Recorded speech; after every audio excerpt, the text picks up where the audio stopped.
Olá, mestre. Oi, tudo bem? Tudo bem? Tá me ouvindo bem? Tô. Vamos testar o violão e a voz juntos para ver como é que fica? Vamos lá, dá um toquinho aí. Eu quero alguma coisa para beber, serenar meu coração. Dá um tempo nessa guerra. Já chega, que se danem os problemas. Monte de coisas pequenas que me fazem desviver. Eu hoje, sem querer, olhei no espelho e notei que o meu cabelo já começa a embranquecer. E agora, nem tão velho, nem tão moço, será que eu tenho no bolso a chave do meu viver?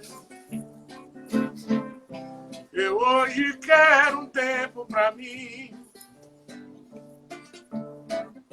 pra ver o gosto que a vida tem. Eu hoje vou beber, dançar e recomeçar. Quem sabe me apaixonar por alguém.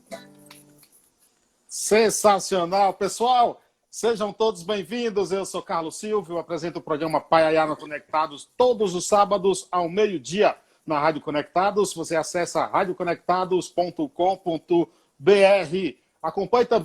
Acompanhe os nossos podcasts. Estamos nas seguintes plataformas: no Spotify, Tunnel, Cashbox, Deezer, Google Podcast, Apple Podcast. Também tem tudo no site exclusivo do programa, que é paiaianaconectados.com.br. Lá você acompanha também os nossos colunistas, o escritor Darlan Zurk, o pesquisador de cultura e jornalista Assis Ângelo, e também o crítico musical e jornalista Sérgio Martins. Hoje, 21 de julho de 2020, edição de número 118 do Em Quarentena. Já passaram por aqui 117 personalidades importantes e hoje não é diferente. Uma presença super ilustre, super especial dele, que é cantor, compositor, pintor, uma referência do forró, da cultura brasileira. Santana, o cantador, obrigado pela aceitação do convite, que honra recebê-lo. A honra é toda minha. Muito obrigado pelo convite, pela lembrança. E espero que a gente consiga chegar a dar a contribuição que as pessoas que nos estão seguindo a gente querem, que esperam. Eu acho que pessoas como você, o simples fato de dar boa noite já está contribuindo para a cultura brasileira, viu, rapaz? Obrigado. Bondade sua. Você fala de onde nesse momento? Eu estou no Recife, a capital do Nordeste. Recife, terra boa, terra de cabra valente, rapaz. Ei, aí E cabra frouxo também. Tem uns frouxos também, não tem? Tem. Santana, me diz uma coisa. Se eu falasse aqui, por exemplo, Cícero Pereira de Souza, talvez poucas pessoas saberiam de quem eu estou falando. De onde vem o nome Santana? Por quê? Santana, o cantador. Santana é um nome comum de dois. Nome que no Nordeste é muito usado. E quando eu queria ser profissional de forró, profissional da música, eu sempre quis ser forrozeiro. Embora eu cantasse outros estilos, porque minha escola, a Seresta brasileira, também serviu de escola para mim. Orlando Silva, Nelson Gonçalves, Calbi Peixoto, Roberto Silva, Francisco Alves. Então, esse povo todinho eu escutava cantando. Eu era criança, eu ouvia. E sempre ouvia na rádio. E admirava muito essa escola da Seresta, que tem muitos que são dessa escola. Uhum. Então, o forró, na época que a gente tinha acesso, por exemplo, ele nunca cantava para... Começava assim, não cantava para a mulher de verdade, aquela mulher mesmo. Aqui e acolá Gonzaga cantava alguma coisa, mas Jackson não. era uma coisa assim muito... a mulher era usada assim, como se fosse... Quando não era uma mulher valente, que batia ela era um objeto. Se você não ficar comigo, não fica com ninguém. Uhum. Elas, prostituta, né? Aquela coisa. Ou então a santa de porcelana, aquela que fica no andor, no altar, e ninguém... Sim, Aí, sim. você toca nela, ela se quebra toda. Então, a mulher de verdade, essa que foi para a luta, que hoje sustenta a família, que se emancipou, que está abrindo seu espaço na sociedade, essa mulher, o forró não cantava para ela. Aí, quando eu vi tudo isso, fui analisando, eu digo, pô, tem uma... Tanto que 80% do meu repertório é para o ouvido da mulher. Aí você me pergunta, você sabe, como é que você sabe que a mulher gosta de ouvir isso? Eu não sei. Minha mulher sabe. Então, minha mulher, quando eu gosto de uma música, primeiro eu tenho que gostar, isso é um fato. Sim, claro. Quando eu gosto da música, eu mostro a ela. Essa música, a mulher gosta disso, é bom para o ouvido feminino, essa linguagem está adequada. Ela diz, se ela disser não, eu tiro já imediatamente. Então, pois é, aí eu vi um machismo muito grande no forró. Você vê, ó, você tem uma música.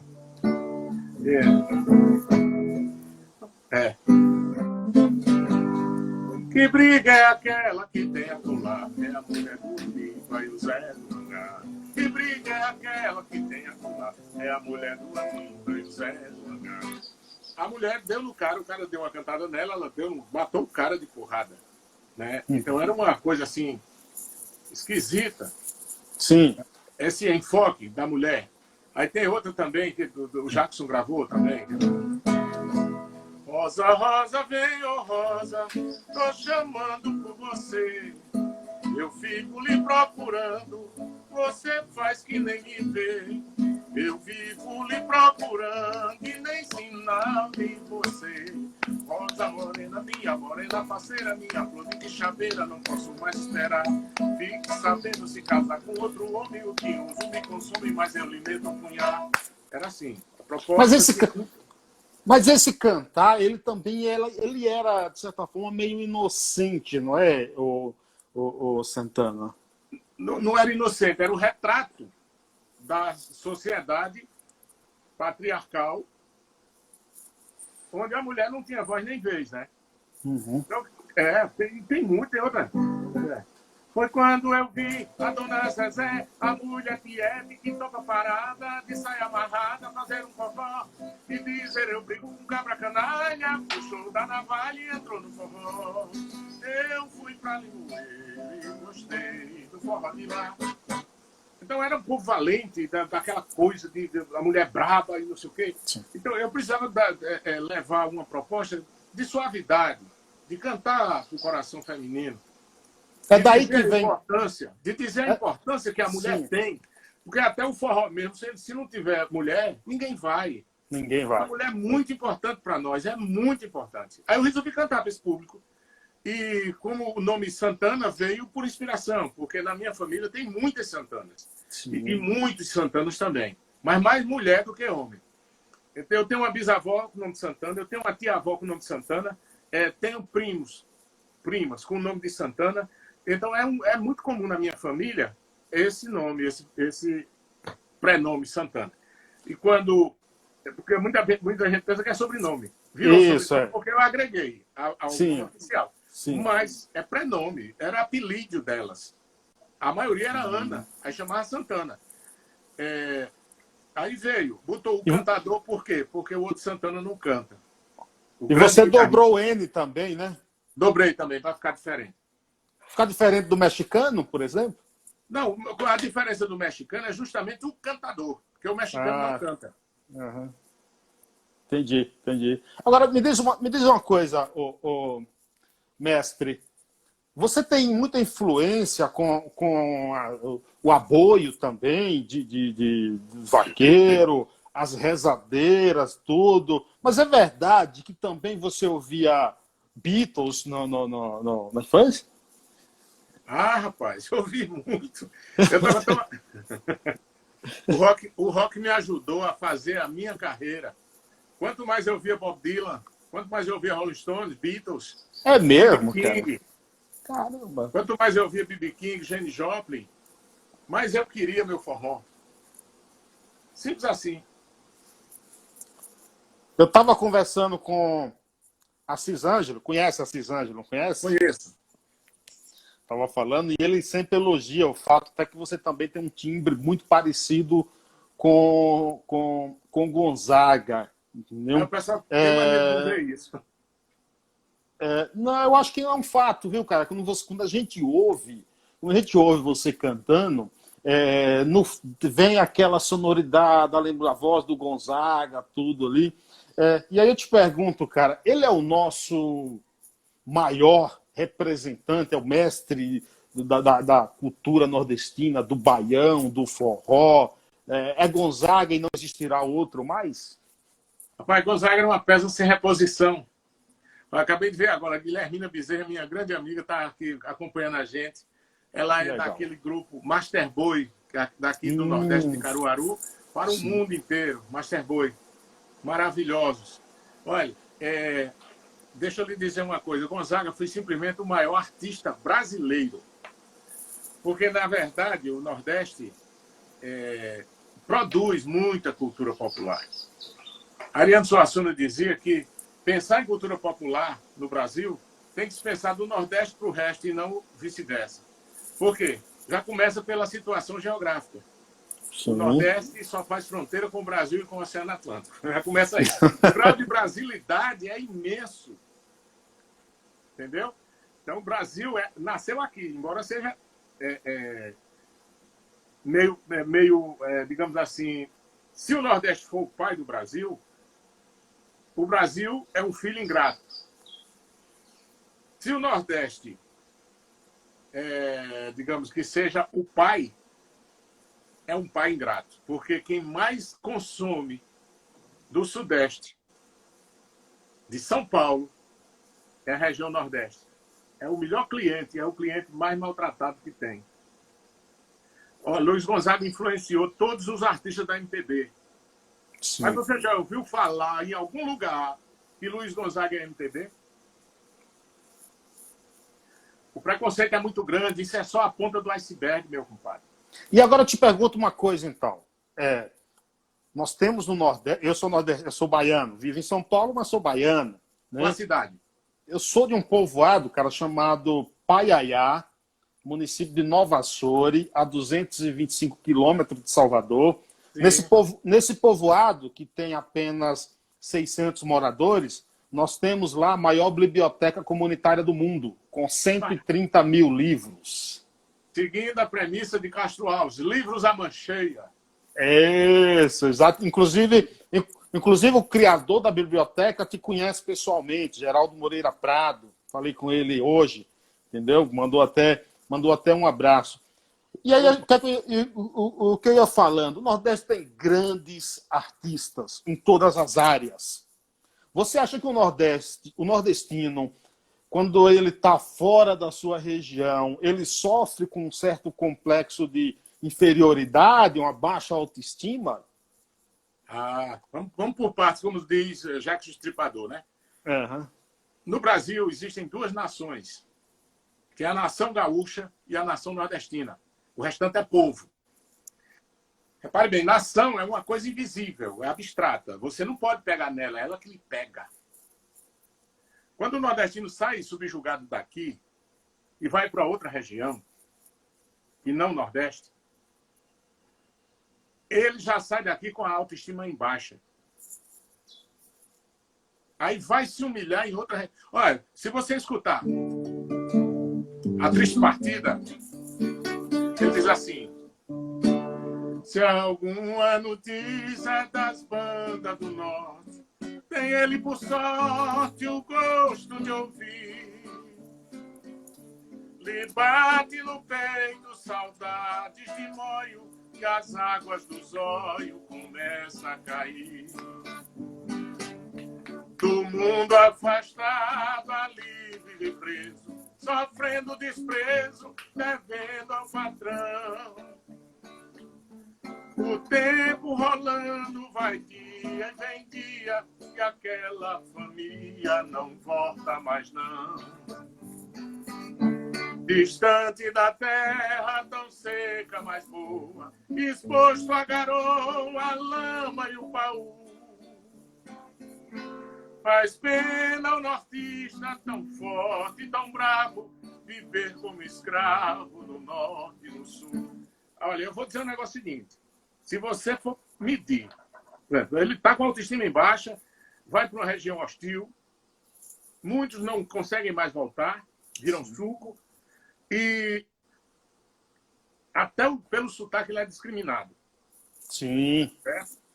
Eu fico, às vezes, pensando, eu saí daqui uma vez para São Paulo para divulgar o disco de Ana Maria. Eu ia passar um mês lá. No dia seguinte, eu já queria voltar. Já não aguentava mais, já queria voltar. Aí minha mulher disse, tenha calma, vamos esperar. Eu ainda consegui ficar, eu acho que 10 dias.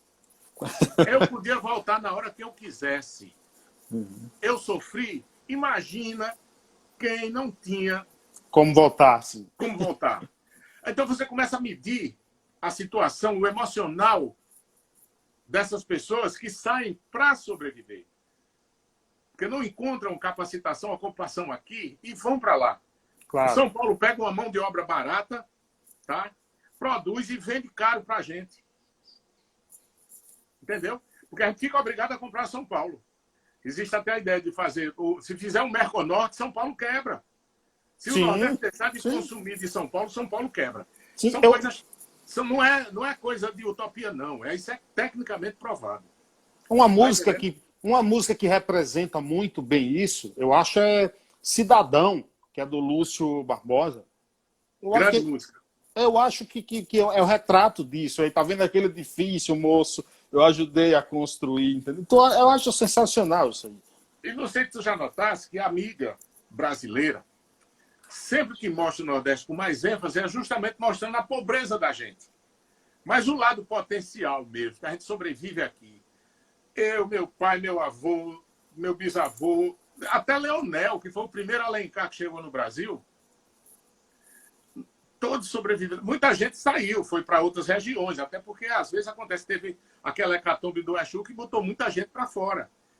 A briga das famílias. Mas eu te digo que nós sobrevivemos aqui. A Masterboy, por exemplo, essa empresa que eu falei, ela saiu daqui, de Caruaru, para o mundo. Então a gente tem que mostrar o potencial nosso. Porque o Sudeste tem pobreza também, e grande. Olha, os Estados Unidos, que é a maior potência do mundo, também tem a maior fome. Os guetos. Muita fome, agora eles não mostram.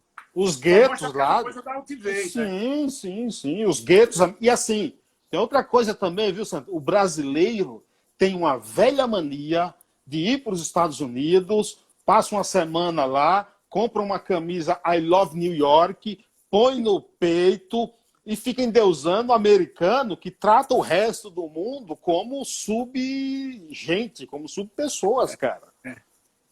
O americano é muito arrogante, né? Ele é muito arrogante e é um pessoal de descendência anglo-saxônica, né? Sim. E eles se acham a raça superior. Simples assim. Eles querem transformar tudo em colônia. Aí você vê como é a história. O Sudeste brasileiro é colônia dos Estados Unidos. Porque eu digo Sudeste porque é onde mais se quer imitar o americano, é no Sudeste. Verdade. Né? Aí virou colônia. E, consequentemente, como ele é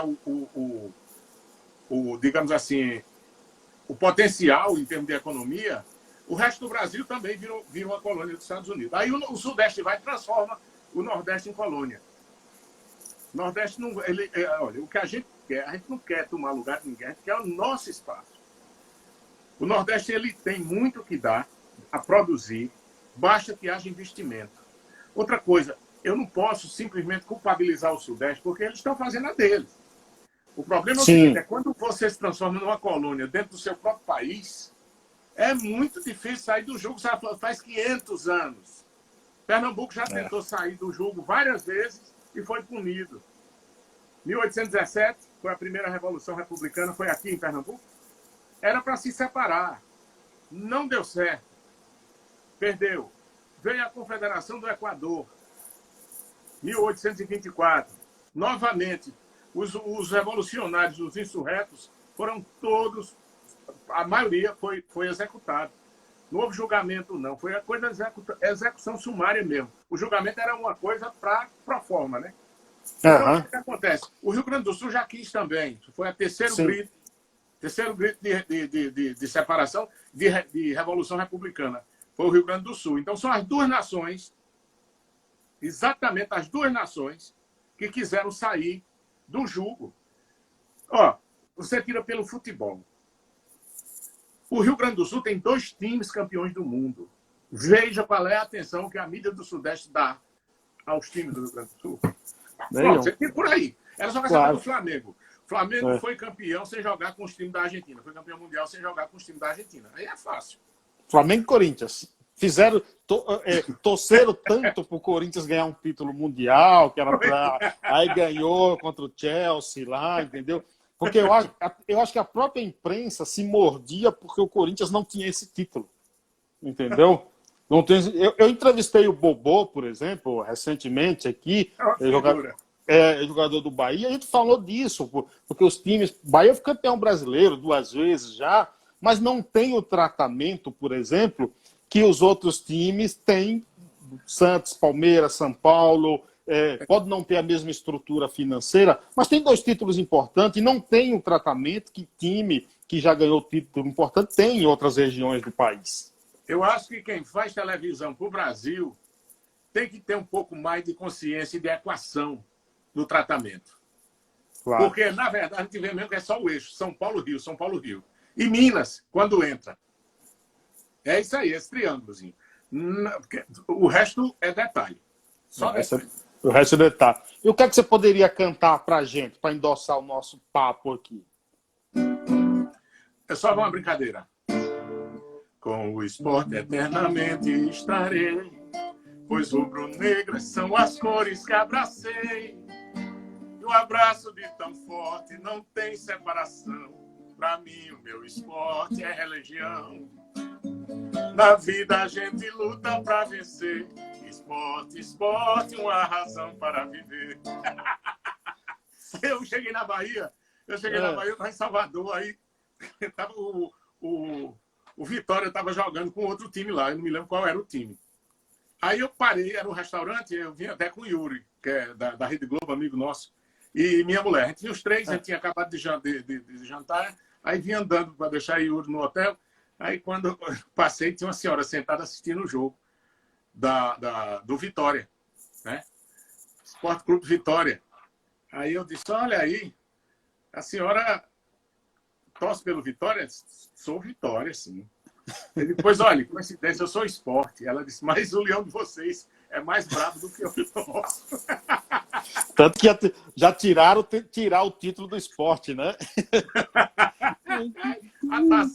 A taça das bolinhas tá lá. Agora, se reclamarem muito, eu vou lá no Alto do Moura, em Caruaru, vou mandar fazer uma de barro, tá? Lá no Alto do Moura. Vou pintar de dourado e vou mandar para o pessoal para eles pararem de reclamar, rapaz. Se tu quiser, eu invento o vento para ventar o amor. E uma chuva bem chovida para chover pé de fulô, para tu ficar cheirosa e me dançar mais cedo. Se tu quiser, um poema bem cheio de rima. Acendo a estrela mais bonita lá de cima. Faço tudo que puder pra tu ficar mais eu. Se tu quiser, eu crio um sentimento pra gente se amar. Descubro um jeito novo de te abraçar. Te beijo com um beijo que ninguém nunca beijou. Se tu quiser, basta me dizer que eu virei correndo. É só me avisar que tu tá me querendo e o mundo vai saber o que é um grande amor.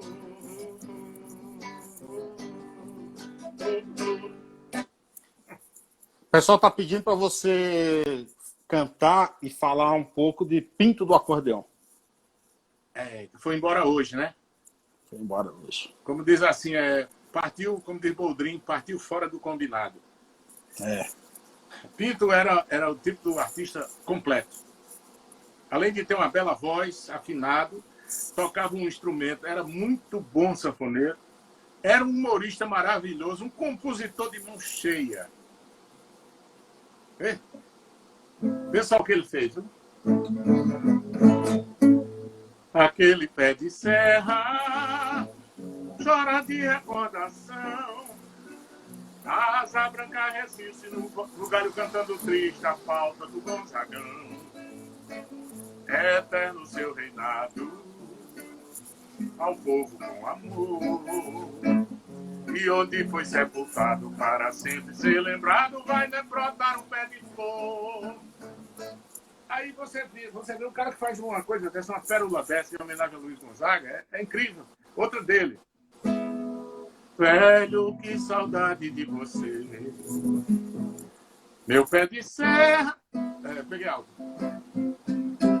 Velho, que saudade de você. Meu pé de serra está tão triste, pois você não voltou mais. Choram asas brancas, choram juritis. Ai, quanta saudade, seu Luiz. Rapaz, ele era muito bom, sem falar no grande sucesso, Nenê Mulher. Né. Aí, o cara era digamos assim, uma reserva cultural imensa. E as histórias que ele contava, inspirado em histórias reais, e ele transformava de um jeito que, rapaz, virava digamos assim, um show. Porque ninguém conseguia ficar triste perto do acordeão. O que aconteceu? Ele com o diabetes, você vê como ele era espirituoso. E repentista, viu, também. Uhum. Ele, com o diabetes, ele perdeu a perna. A perna dele foi amputada e tal. Aí ele passou a usar uma prótese. Aí pronto, passou. Aí, certo dia ele estava sentado num determinado local e estava sem a prótese. Estava sem a prótese. Aí quando passou uma pessoa, ele disse assim, poxa, Pinto, o que foi isso? Ele disse, rapaz, é a vida. Rapaz, o que foi isso? Pelo amor de Deus, que desgraça, o que foi isso? Ele disse, o cupim. Aí a pessoa disse, cupim? E cupim não dá, né, no pau? Ele disse, mas passou para a perna.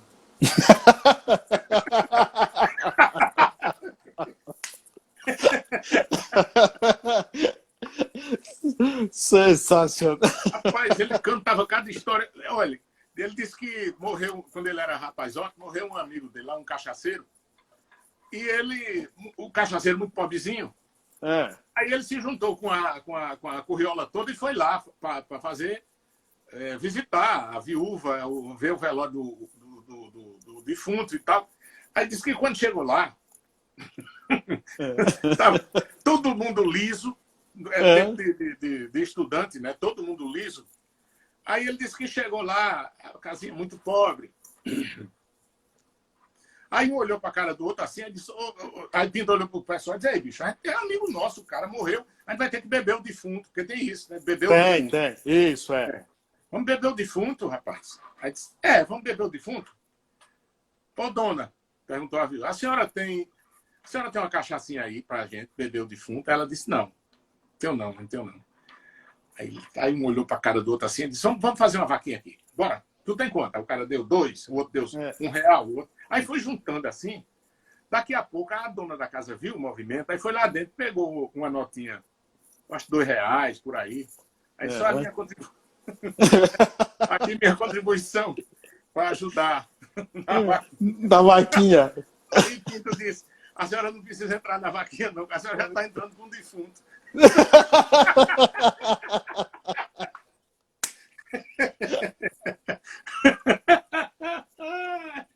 Rapaz, ninguém conseguia ficar triste perto daquele elemento de alta periculosidade. Ele era um artista fabuloso, cara. Por que essas pessoas vão embora cedo, hein? Ele tinha muita coisa ainda para oferecer, né? 72 anos. Deixa eu te fazer uma pergunta, baseado numa declaração sua. Você disse o seguinte, abre aspas, o verbete forró tem um significado muito nobre para estar sendo usado mundanamente, fecha aspas. Entrando na história do Pinto aí que você contou, e lendo essa tua declaração, gostaria que você explicasse. E como é que você vê, cara, o surgimento aí? Você é um representante do legítimo forró. Como é que você vê o surgimento de novas bandas aí que chamam de forró e tudo? Qual a tua opinião sobre isso? E por que essa frase? Veja bem, forró vem de forró bodó, que é uma curtela de uma palavra francesa chamada faux-bordon, que o português, quando o Portugal foi invadido por Napoleão, o rei fugiu para o Brasil, Dom João VI, e deixou Portugal à míngua. Aí o português, para ferir a alma do francês, dizia qualquer coisa de rapariga, de briga, de confusão, assalto, essas coisas. Ele dizia que era o faux-bordon dos franceses.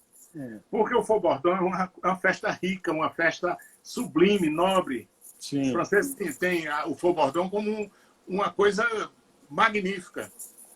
Então, o que é que acontece? O português, para ferir a alma francesa, aí fazia isso. Dizia, dá o faux-bordon ali.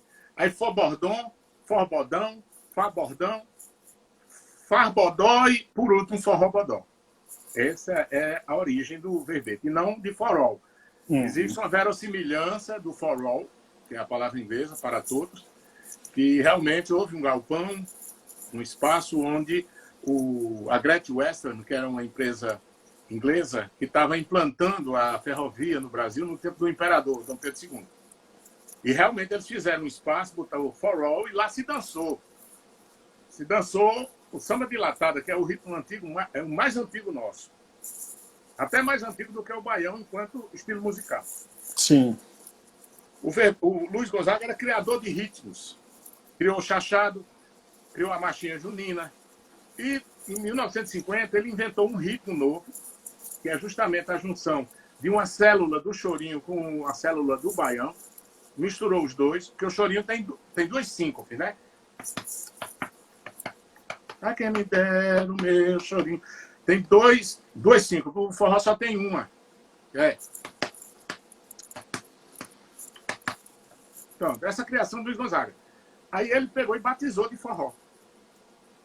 Ele criou o ritmo. Depois do ritmo pronto, ele disse, vou batizar. Batizou de forró. Segundo Dominguinhos me disse, ele precisava criar um ritmo que tivesse mais swing. Porque o baião, vai, ou é acelerado, ou é lento, ou mediano, entendeu? Aí não tinha o swing. Aí o Gonzaga justamente criou o forró, criou esse ritmo swingado e batizou de forró. Eu acho que travou a tua internet. Voltou, já voltou. Mas deu para ouvir o que eu falei? Deu. Para mim travou a sua aqui, mas eu ouvi perfeitamente. Não interferiu no áudio, não. Pronto.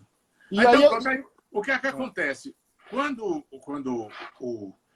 o verbete está sendo utilizado erroneamente, eu acho que é até apropriação indébita.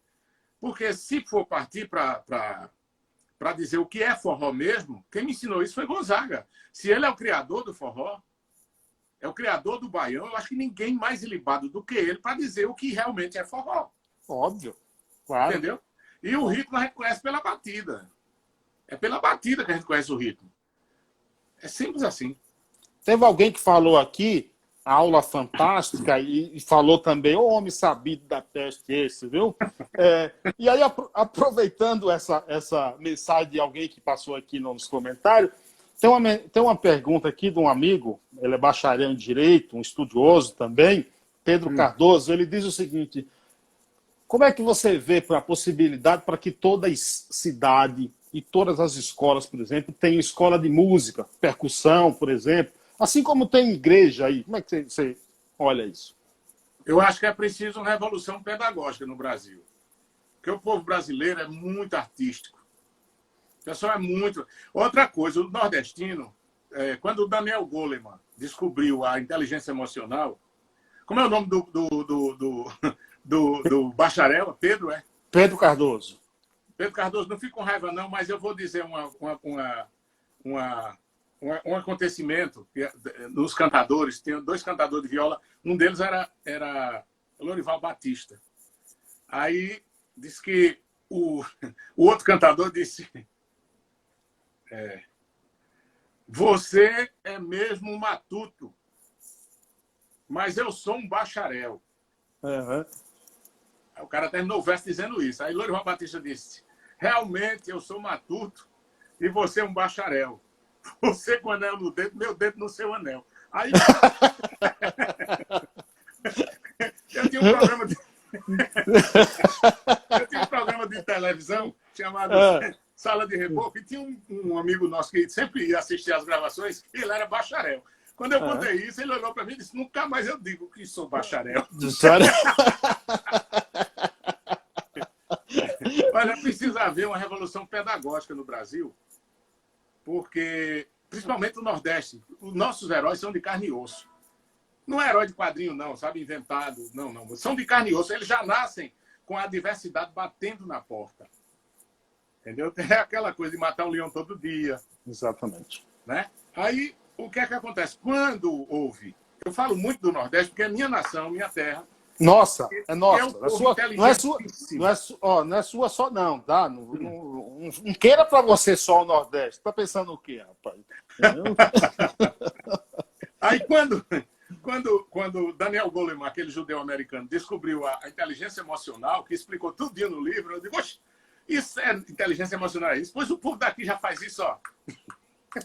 Há muito tempo, hein? O nordestino é tão do jeito que ele faz gozação da própria desgraça. Eu não vejo, ó, bicho, eu não sei como esse povo... E é um povo que vive sorrindo o tempo inteiro. Não sabe ser sozinho, né? Então, o que é que acontece? Se a gente aproveitar, Pedro, se a gente aproveitar essa inteligência emocional que o nosso povo tem, rapaz, a coisa muda. É porque nós nos criamos numa sociedade onde tem que levar vantagem em tudo. Onde a educação é coisa de só menos importância. O estudo é de só menos importância. Olha, às vezes eu sou meio... Não é pessimista, não. Eu digo realista. Sim. Me diga uma coisa, o que é que eu posso esperar de um país onde uma caneta de balcão tem que ficar presa com a corrente, porque senão roubam, não levam? O que é que eu posso dizer de um país, de um futuro de um país, que uma carga tomba na beira da estrada e as pessoas correm para saquear, ao invés de salvar o motorista? E olha, não é só o pobre, não, que faz isso. Eu já vi carro de luxo parando para saquear. Rapaz, essa frase é importante. Eu vou anotar essa frase. O carro de luxo parando e o dono saindo para saquear. Então, o que é que eu posso esperar? O que é que eu posso esperar de uma nação, de um país, onde o professor apanha do aluno, apanha do pai do aluno, apanha da polícia, pelo amor de Deus, é perseguido pelo poder público? E ainda mais mal remunerado pra caramba. Ó, eu vou dizer um negócio a você. Sócrates dizia uma coisa, Sócrates, o grande filósofo. Claro. Sabe o que ele dizia? O saber não tem preço. Educação não é gasto, é investimento. E meu sonho é ver o meu povo, a minha nação nordestina, dentro de livrarias, comprando livro para ler, para se instruir. Esse é o meu sonho de consumo. Agora, olha a frase que você falou aí agora há pouco. O que é que eu posso esperar de um país que uma caneta tem que ser amarrada no balcão como se fosse um pitbull para ninguém levar? Cara, isso é profundo demais, cara. Deus mora nos detalhes, velho. Eu estava assistindo, estava olhando os seus discos. Tem um que eu acho a capa a coisa mais linda do mundo. Porque eu sou um cara do mato, entendeu? Eu sou matuto também, eu nasci na roça. Até os meus 21 anos de idade eu não tive luz elétrica, não tive nada disso, entendeu? E o teu disco, a capa do teu disco, Shot Pé de Serra, com aquela casinha de taipa ali, cara, o meu sonho é ter uma casinha na roça daquela ali, cara. Aquilo ali é lindo demais, bicho. Aquilo ali é Brasil demais. Eu não diria que é Brasil, não, eu diria que é Nordeste. Às vezes eu sou meio má com X. Mas o Brasil começou aí no Nordeste, cara. Já ouviu falar em Má com X? Sim, o americano. Sim. Má com X dizia o seguinte. Às vezes eu me sinto como ele, entendeu? Má com X dizia o seguinte. Eu sou negro, minhas convicções são negras, meu propósito é negro, minha proposta de vida é negra. eu não estou interessado em ser um americano, porque a América nunca se interessou por mim.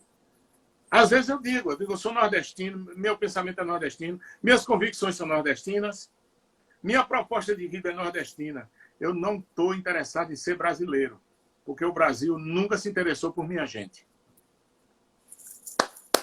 500 anos, bicho. É 500 anos. 500 anos não é 500 dias, não, cara. Rapaz, para coroar isso aí, dá uma palhinha, vê se você lembra aí de uma música sua, que eu esqueci o título, mas ela começa assim, para cada lágrima triste que chorei, entendeu? Poxa, Isso é sensacional, cara. é linda demais. E principalmente nesse momento de pandemia, eu acho que essa música ela tem que ser cantada e decantada por, sei lá, porque eu gravei primeiro,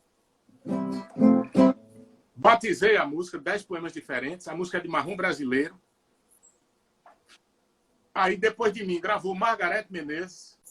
Eu gravei em shot.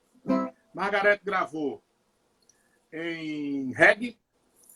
E agora eu soube que Frank Aguiar gravou também. Não sei qual foi o ritmo, mas eu soube que ele gravou também. Eu fiquei muito contente, porque quanto mais a gente puder levar essa música para os lares, Sim, para sim. outros públicos, é maravilhoso, porque a música é boa.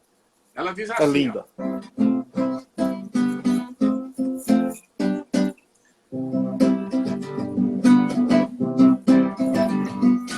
Pra cada lágrima triste que chorei, surgiram 10 poemas diferentes. Ao Pai agradeço a estrada que passei. E se Ele quiser vou novamente. Pois quem acredita em Deus não tem medo da escuridão. Aprende que quem faz o mal só merece perdão. Perdão que é o perfume da flor, o abraço contra a solidão, sorriso no rosto, a bondade estampada nas mãos.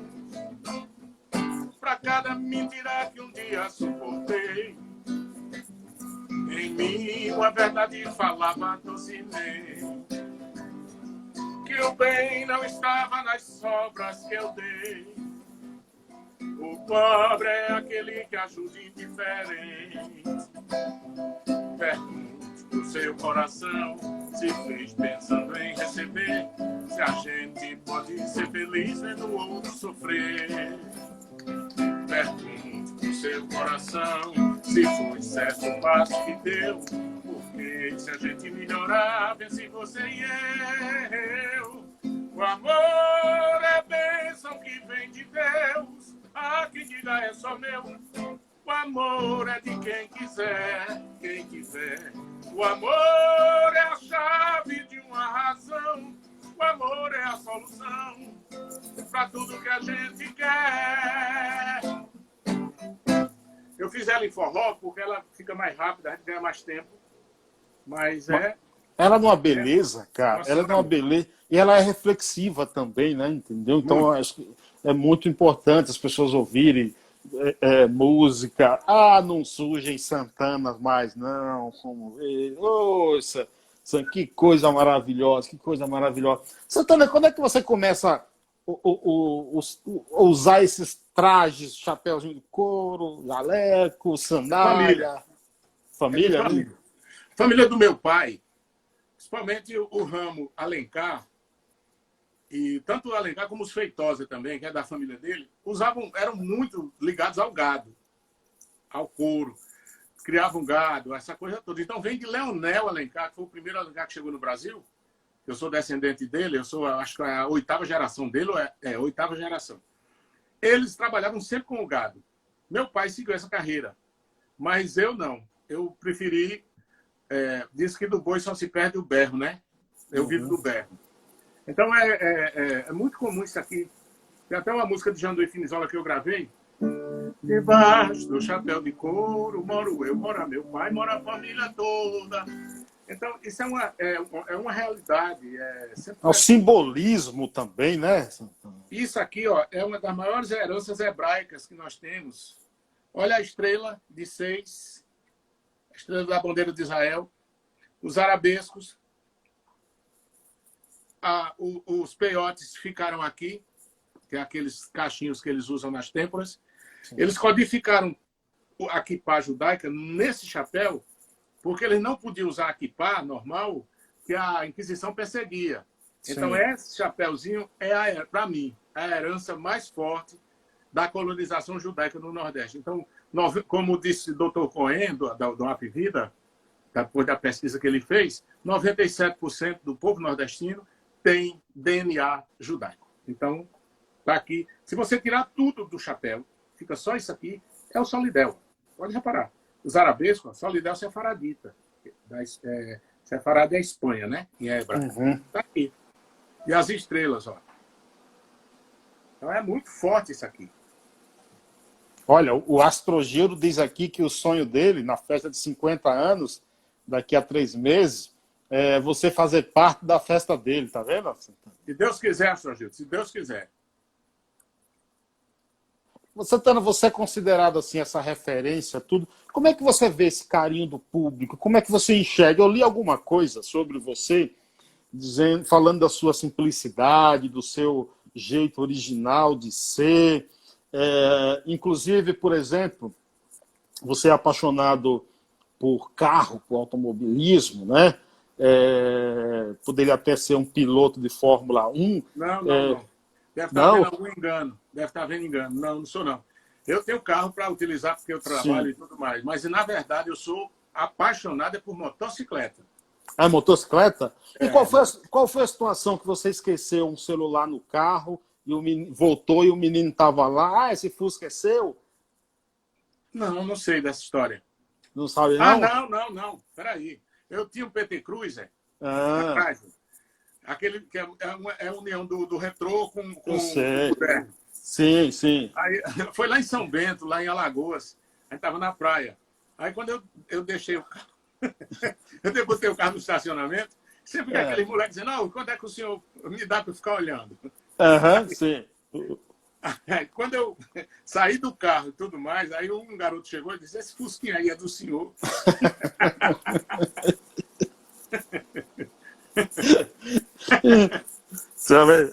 História. Mas eu ia falando assim. Para uma criança, o carro mais conhecido é um Fusca, como ele tem aquele formato lá, né? Eu sempre digo que é uma pena que deixaram de fabricar. Eu tive 2, né? Ainda sinto saudade dele. Eu vendi porque eu quero o seguinte: o carro tem que ser para me servir, não eu servir ao carro. Estava começando as peças. Você pediu uma peça, passava 6 meses para chegar, tinha que mandar buscar nos Estados Unidos porque deixaram de fabricar o carro no Brasil, né? Sim. Aí, bicho, aí eu digo, peraí, eu vou ficar escravo desse carro? Não posso. Aí pronto, passei adiante. Mas foi o veículo que me fez esquecer a motocicleta, porque minha mulher disse, tá bom de parar de motocicleta, porque os encontros são finais de semana você está trabalhando. E outra coisa, se você não pratica diariamente, utilizando a moto, você vai perdendo o reflexo. Se você levar um baque, vai ser ruim, porque a gente vai passar, você vai ficar no ostracismo. Vai ficar aquela coisa do... Enferrujado. Vai ficar enferrujado. Se eu me quebrar, como é que eu vou ser? Eu vou estar engessado? Claro. Porque a moto, você sabe, é um perigo. Sim, claro. A vida é um perigo. Mas moto a gente fica muito à mercê, né? Das queixas do trânsito. Aí, eu notei também, o motivo maior de eu ter vendido não foi nem porque a mulher impôs que eu tinha que vender. Foi porque ela estava degringolando. Confesse, rapaz. Confesse, rapaz. Ela estava degringolando, enferrujando. A gente morava perto de praia, do litoral da praia, e ela começou a enferrujar. E a moto, não sei se você sabe, mas a moto é como se fosse uma pessoa da família. Aí foi o que eu fiz. Eu peguei, levei ela para a revisão, vendi a um primo meu lá do Natal, George. Aí deixei ela na oficina para fazer toda aquela revisão, aquela coisa toda, e pedi a George que fosse buscar. Eu não tive coragem de entregar a moto a ele. Mas você vê, é uma paixão, é um amor tão grande e só sabe quem passa. Exatamente. Mas eu gostaria que você falasse um pouco desse carinho que as pessoas têm por você, no mundo, por exemplo, com tantos meios tecnológicos, onde cada vez mais opções de coisas modernas nos jogam na nossa frente, às vezes a gente é obrigado até a receber goela abaixo aquilo ali. Como é que você ainda olha para esse retorno do público em relação à cultura nordestina e ao teu trabalho também? Olha, depois de tanto, eu estou com 60 anos. Tá novo todo, rapaz? Sou bissexto, 29 de fevereiro, e me sinto com 15. Porque se você fazer as contas, a quantidade de aniversário, né? Só fica velho a cada 4 anos. Ei, maravilha, hein, rapaz? Sabe o que eu aprendi depois de tudo isso, de todo esse tempo? Que o que há de mais moderno é a verdade. Pode cair a última estrela do céu, a verdade será sempre moderna. E o que é de verdade é moderno, feito essa cultura popular que a gente faz. É o que há de mais. Tinha um poeta irlandês chamado Oscar Wilde. Sim. Eu guardo sempre uma citação dele que diz o seguinte: nada mais perigoso do que a modernidade em demasia. Corre-se o risco de sair de moda muito rapidamente. O que eu já vi de movimentos querendo modernizar alguma coisa e começando por ceifar a raiz daquela coisa e dá errado. Sempre dá errado, porque nenhum edifício se constitui com alicerce fraco. Nenhuma árvore aguenta as tormentas com a raiz frágil. E como você sabe, nada sai do nada. Não tem nada que você olhe, que pegue, que toque, que veja, que não tenha sido antes uma ideia, um pensamento. O pensamento é a base de tudo. Então é necessário que a gente tenha essa condição, tenha essa perspicácia. Feito Lenine. O trabalho de Lenine é todo construído em cima da cultura popular pernambucana. Lenine é genial. O Chico Science é totalmente em cima da cultura pernambucana. O Pernambuco tem, sabe quantos ritmos catalogados? Ritmos musicais, com dança e tudo. 21. Não é brinquedo, não. Pernambuco é tão plural nesse negócio que o nome Pernambuco não se repete uma letra. Pode reparar. Boa. Porra, não tinha... Pernambuco produziu... Olha, Pernambuco, se for olhar o território pernambucano, que você sabe que, eu não sei se você sabe, mas a Pernambuco resolveu separar do Brasil porque ele era dono do Nordeste todo. Tá? Do Maranhão até Sergipe, e descia o oeste da Bahia, depois do Rio, da linha do Rio, e o oeste de Minas Gerais, fazendo fronteira com São Paulo. Isso era Pernambuco, cara. Metade do país. Era o grão Pernambuco. Então, ele queria se separar porque o território era muito grande. E esse é o engraçado que eu sei que isso daria para outro debate sobre esse assunto, mas rapidamente, como diz, vamos passando. Dom João IV deu a escritura daquelas terras onde os holandeses mandavam, os holandeses e os franceses que haviam invadido. Quem expulsou os franceses e os holandeses foram os pernambucanos, sem a ajuda do rei.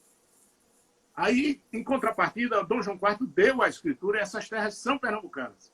Até hoje, porque a palavra de rei não volta atrás. O que Dom Pedro I fez foi punir a nação pernambucana tomando o seu território. Pernambuco é dono de 2/3 da Bahia. Ainda é dono, está lá. O oeste de Minas Gerais é de Pernambuco. Então, meu irmão, não é brinquedo, não. Então, essa foi punida. Até hoje, o prejuízo é grande. Nem o Brasil devolve as terras e nem vai pagar pelas terras que tomou. O que você poderia fazer de saideira aí pra gente encerrar depois? A saideira? Eu vou fazer assim, eu vou pegar estão pedindo um poema de Pinto do Monteiro. Isso. Eu vou fazer o seguinte, eu vou cantar Lápis de Cor, que é a música mais pedida do momento. E ela tem o prefácio dela. O prefácio dela é um verso de Pinto, que eu coloquei acidentalmente. Sensacional. Pinto do acordeão, não. Pinto do Monteiro, né? Começa assim.